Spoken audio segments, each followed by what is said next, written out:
more and more nonprofits are realizing the benefits of collecting data. I mean, if you have ever filled out a funding proposal or filled out a grant, they have probably asked you, how are you measuring your impact? What metrics are you collecting or going to report on to know that your program and services are working, or that our investment was worth it, had a good ROI, right? But a lot of nonprofits struggle with actually which metrics should they choose, which ones should they be tracking. And so they end up spending a bunch of time collecting a whole bunch of data that either they don't use, or that time could have been better spent because the metrics they chose don't speak to their true impact, like their true outcomes that their programs are having, which is what funders want to hear about. So today I'm going to dive into exactly how you choose some yummy metrics that you will feel good about, that you will love being able to collect data for, and that will speak loudly, volumes to funders. Let's talk about it. Welcome to episode 73 of For Purpose Live, where I help you get clear, get focused, and be impactful by showing you how to step fully into that calling that you've been given without taking on that common narrative that nonprofits need to struggle. That's right. Together we can get you in your sweet spot using your strengths and your talents to serve this world and build a movement of support for your mission simply by living for purpose, on purpose. I'm Rebecca Britt, your host, and today we are talking about how to choose metrics that matter. Now, a lot of nonprofits think about choosing metrics because they want to ask for funding, or a funder has asked them, what metrics are you tracking? So if you're interested in getting funding for your mission, which who isn't, then hit the like button. But you can also go and grab my free editable one-page funding template. So it has like, what's the problem? Why are you the solution? What is the solution that you have? What impact metrics are you going to track? And there's all this stuff in there that kind of guides you on how to fill that in.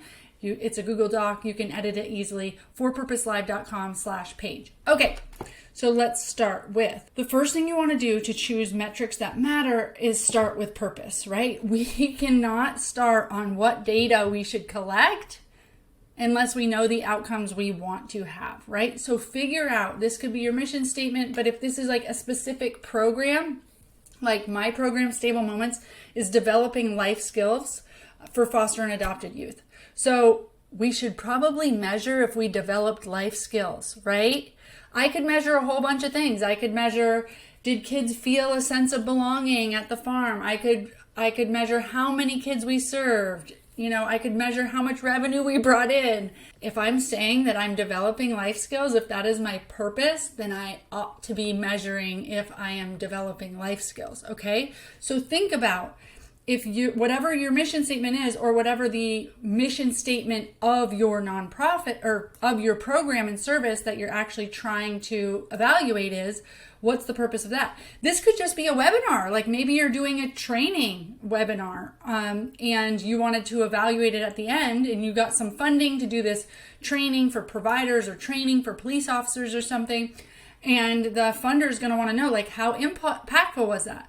Well, you could have, how many people showed up, but that doesn't really matter, right? We can always fill seats, but that's not that impactful. So if the purpose of the training is to make sure that providers know the diagnostic criteria of a specific disease, or police officers are given communication skills to properly communicate with people with developmental disabilities, then that is what we want to choose metrics around. So that's going to be your lens that you look through all of these metrics. Is it proving that we got officers, or we got providers, or we got people, or we got kids, or we got dogs, or we got cats to have the transformation that we say our programs and services do?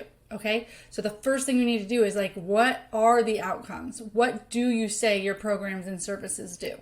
Okay. Are they just going to have some more like trauma-informed principles? Are they going to know how to eat a healthy diet? Are they going to know how to sustain a healthy diet at home? Like, what is the purpose of your program? And then that is what you're measuring. So get your purpose down really clearly. And this is with everything. I start with purpose. This is For Purpose Live. I start with purpose for everything. So the nonprofit has a mission. The organization has a mission. But everything down to staff meetings, meetings, webinars, programs, different initiatives you do, reports you build, blog posts. Everything should have a purpose that you know. Like, we are not here doing work for our health. We are here doing work for a mission, and everything should drive back to that. And you should be able to articulate how whatever program and service you have has an outcome that is meaningful to your mission. Okay? So, number one is start with purpose. Now, if you would like your nonprofit to get featured in a future episode as an example while I talk about some of these things, then make sure to subscribe and then drop your organization's name in the comments. Okay, so now that you have your purpose statement and you know what outcomes you're trying to get, you are going to want 3 different types of metrics. How much, how well, and is anybody better off? So let's break these down. So how much is exactly what it sounds like, and it's really easy to track, okay? So if this is going to be a training or a webinar, you are going to be able to, say how many people came, how many people signed up. A good, to go further, it's like not just how many people signed up, but how many people, what percentage of those actually showed up, and then what percentage of those actually completed, right? So like if you had a training program or something, signups, or even any type of program, signups are not really valid if the person doesn't really complete. And it also helps you if you're collecting data. We don't just collect data to show our impact. We also collect data to understand where we're falling short or where we can make changes. And let's say we fall short, we don't hit the impact or the outcomes that we thought we would, and we have to go report that back to the grant and say listen, we didn't do what we thought we would do. Our program wasn't that impactful. You should be able to look back at the data and say why. And say, so it looks like everybody was really interested and 100 people signed up, but only 20 people actually showed up. And so next time what we're going to do is not put the sign up so far away from the actual event. We're going to engage people during and you just show the funder, we would like to try this again. Obviously there's interest, but there was a big fall off, and this is how we're going to do that. But if you didn't have that data to see how many people signed up versus how many people came, or if you were only looking at the 20 that came, then there's a big gap in the learning, right? And then you can be more impactful by addressing that later. So you want to do how much. Of course, this is just how many people either signed up, completed, attended, okay? So that one's pretty easy. And this is the one that nonprofits get really stuck on, and they're like, okay, we're gonna, have 15 kids, and next year we're going to have 20, and next year we're going to have 25, and next year we're going to have 30. Well, maybe just focusing on growing isn't what the gold standard, isn't what funders want to hear. Maybe you just do 15 kids, but the life skill scores are improving every year. So for those first 15 kids, we had 50% improve their life skill scores. But by year 4, we had 92% because we were really looking at the model and wanting to get that number. So are your resources going to be getting more people to get into a less effective program? Or are your, especially the first years that you're, tweaking your model and stuff, is it going to be, our focus isn't on the number. We're going to actually focus on a smaller number because we want to get our systems, our processes, and our programming in place so that our numbers are impactful, so that we're proud of our numbers, so that we can say 75% did develop life skills. Let's say 50% of kids developing life skills doesn't feel like an awesome number to shout to the rooftops. Do you want to go do that with 25, with 30, with 100 kids? No, it's fine that it's at 50%.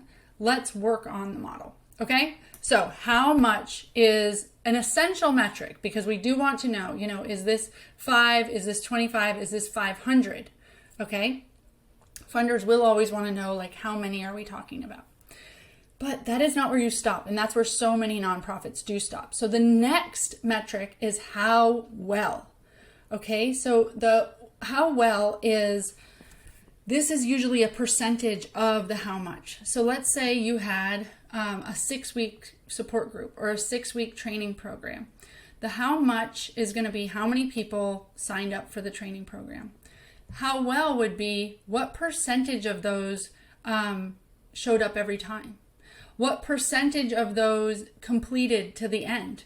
The reason why this is a how well metric is because we can probably assume that if people are not sticking with the program, that there's something inherently wrong with the program.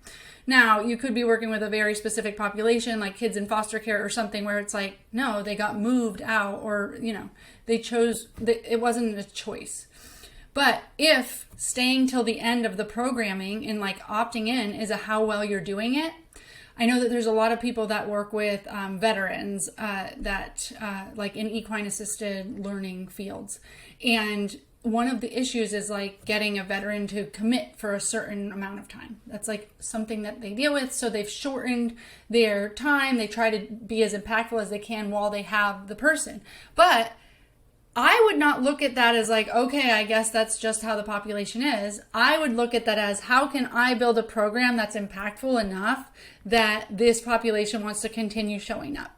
Like, what element do we have missing here where they say this isn't of value in my life, or I don't care to do this anymore? So that's your good how well metric, is your percentage of people that stay on. Your how well could be how your retention rate.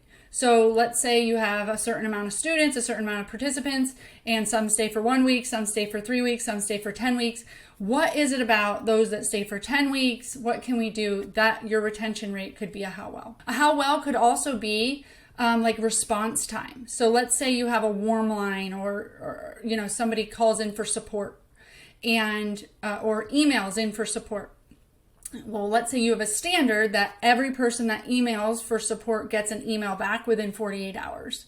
So you could say 100% of people that reached out to our support were responded to within 48 hours. So this shows a funder that you're saying like, oh man, we had 2,500 calls come into our support line, or emails come into our support line last year.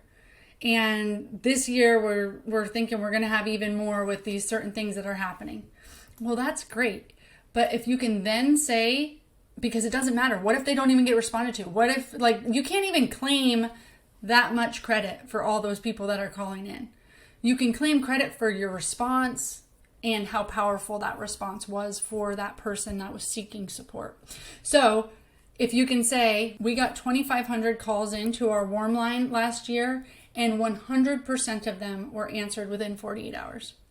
Or 92% of them were answered within however many time. Okay? So response time is another thing. This could be as easy as like a fire department. Like, how many fires were reported and how quickly did it take you to get on average to the fires? We had a 5-minute response time. Okay? So it's kind of as simple as that. So you can do your retention rate, you can do your response time, anything that's going to say like how many people completed, the percentage of like how well are you delivering this service, okay? Now, if there is a variable that is out of your control, then don't track it. So if you say like, okay, there's 6 sessions that the participants need to attend, and I'm going to say the how well is what percentage of them come on time, because that shows that they value it. Well, if you're dealing with like foster parents or something where a whole bunch of things, like their kids, everything could like make them late, I wouldn't claim that as like a how well if they come late every single time. It doesn't necessarily mean that they don't value the service. So that's what we're talking about, metrics that matter. Like, does the metric really measure your impact? And so whether or not people come on time, there could be a million reasons why they can't make it on time, and it could have nothing to do with you. The fact that they even showed up and they continue to show up says more about your impact. So maybe it's just how often do they show up, or what percentage of people do show up for their sessions, and we don't worry about time. Okay, so really make sure if we're tracking that, does it speak to what we can take credit for? Okay, or are we the reason for that behavior? Okay. And the third thing, the most important thing, but the hardest thing to track is anybody better off? So this is the outcome. So let's say somebody calls into your support line within 48 hours, you're responding to them. So now you've got metrics that say, this number of people called in, this percentage of people got a response. And here's the big yummy one. And this percentage of people that called into our line said that we had a meaningful response, or said that we gave them resources they could actually use, okay? Whatever the thing is that you're trying to do. They said that we helped them navigate their path forward, okay? For the firefighters, it would be like, we put the fire out, okay? That would be a very immediate response, like a critical response, right? Outcomes for kids that develop life skills. This would be, so number of kids that come to the program, how well could be how many kids actually stay for the full 10 months, or what percentage stays for the full 10 months. And then is anybody better off? How many kids had improvements in life skill scores, okay? So how you do this, how you can measure this, is through pre and post test. So maybe you do a pre-test when they first come in the program. How supported do you feel? Are you isolated? What life skills do you have now? What's your diet like? How are you eating? Depends on what your population is and what cause you're serving. But then they're given the exact same test at the end, and then their scores are compared. And this is where we get yummy quantitative measures, because in quantitative data, which is what is the gold standard, unfortunately, and what funders like to see, like what percentage had developed life skills, what percentage went from, eating out 5 days a week to cooking at home 3 days a week.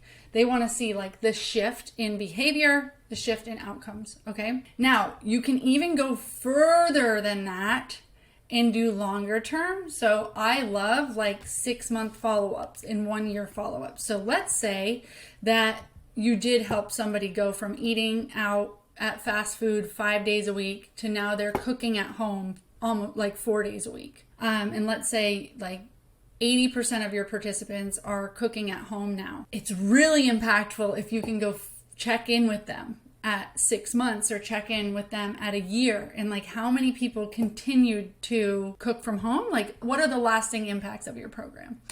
Or how many people slipped back and life got busy, and without the support of your program I actually wasn't able to sustain it, so now we're eating out at fast food quite a bit. So that is a really, really good necessary thing you really need to be tracking, because it doesn't really matter, right? It's a lot of investment, a lot of time to just get people to eat at home for the 6 weeks you have them. Like these need to be skills that carry on, and you do need to prioritize tracking that. Now, you may think of like, okay, great, we're going to make a survey and send a survey out at 6 months and send a survey out at a year. And then we're going to claim that whoever responded to that survey, those are our numbers. Well, what happens in that scenario, I've seen it over and over again, is you send the survey out, 2 people out of the 30 respond, and they both say, yes, this is still working amazingly, and oh my gosh, we've taken on running, and we've done 5Ks, and we've had all these amazing results. And so then you say like, oh, you know what, 100% of people that answered the survey, right? Because you can't say 100% of people in the program. So you have to just say like 100% of people that filled out a follow-up survey. Well, it's not really fair to say 100% when it was 2 people that loved your program so much. That's the only reason they filled out the survey. That's not representative of the whole group, and I don't believe that you can claim those. Like, sure, you can say respondents in a follow-up survey, but you should be really trying to figure out, how can I get the answers from the rest of these people? And so figure out like, what will your barriers be in tracking that, and what additional resources do you need to do to figure that out? One way in which you can do that is like incentivizing people. You can call people back for an appreciation day and have them fill out their form right there, or do an interview with them. You can call them and give them a gift card if they do a follow-up interview with them. Like there's a bunch of ways to reconnect. And reconnecting is just so good anyway. You reconnect, you learn about your program, but they feel like you heard about them. You give them a gift card. You're telling them like, you mean just as much to us as we mean to you. And so figuring out how you can get follow-up data and get it to work, and not have it be relational and not transactional, it will be great. You will love to hear those testimonials. And hear the people, and especially if the people are like, no, I slumped back into my old ways.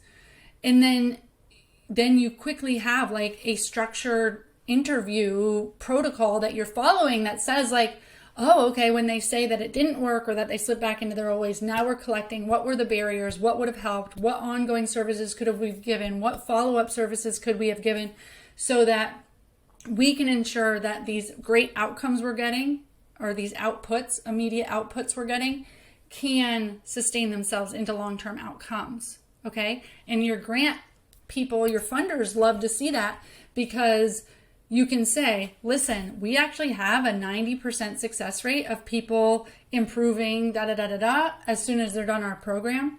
What we have found in long-term follow-ups is these are the major barriers. So we're not saying nobody actually sticks to our plan 6 months out. We're not saying that, which even if it's the truth, we're not saying it. We're saying we're doing follow-up work and we're continuing to collect the barriers and the challenges, and we are currently creating services to make sure that people continue to be successful while they're reintegrating back into life with no support or life without us, right? So then funders go, cool, like you're thinking about it. I'm happy you're thinking about it. Maybe I'll fund that support work. Okay, so instead of sitting there like, oh, I don't want to tell them that we're not successful because they're not going to fund this, tell them we are successful here. We still have this huge gap of this long-term thing that we need help with. But guess what?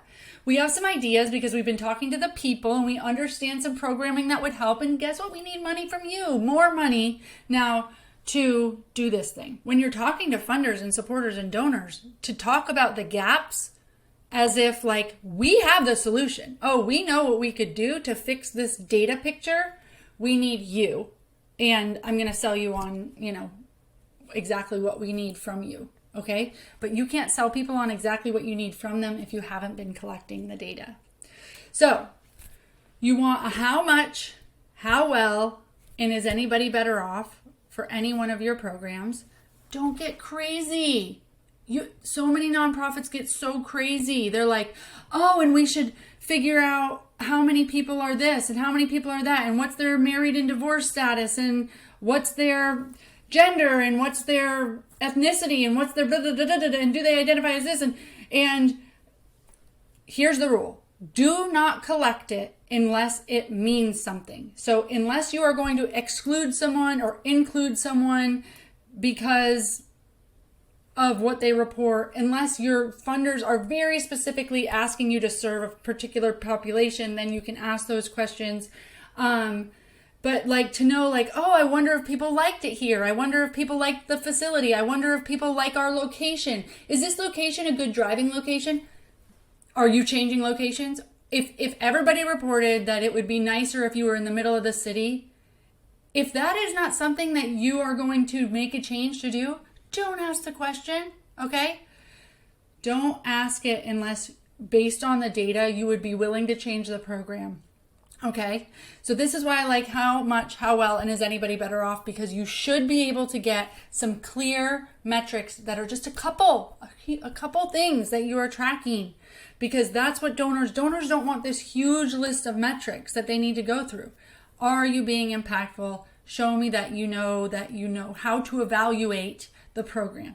That's what they want to know.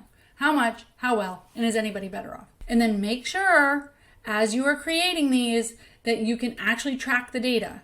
So if you are going to say like the percentage of people that stayed throughout a training, then you don't want to be like, oh, you know what? We never actually collected who completed the training. We just collected when they showed up. Okay. Or if you're going to do pre and post test comparisons, then you don't want to get halfway through the year and go, oh, we didn't do the pre-test. Now you can always do like a retrospective survey, which is fine.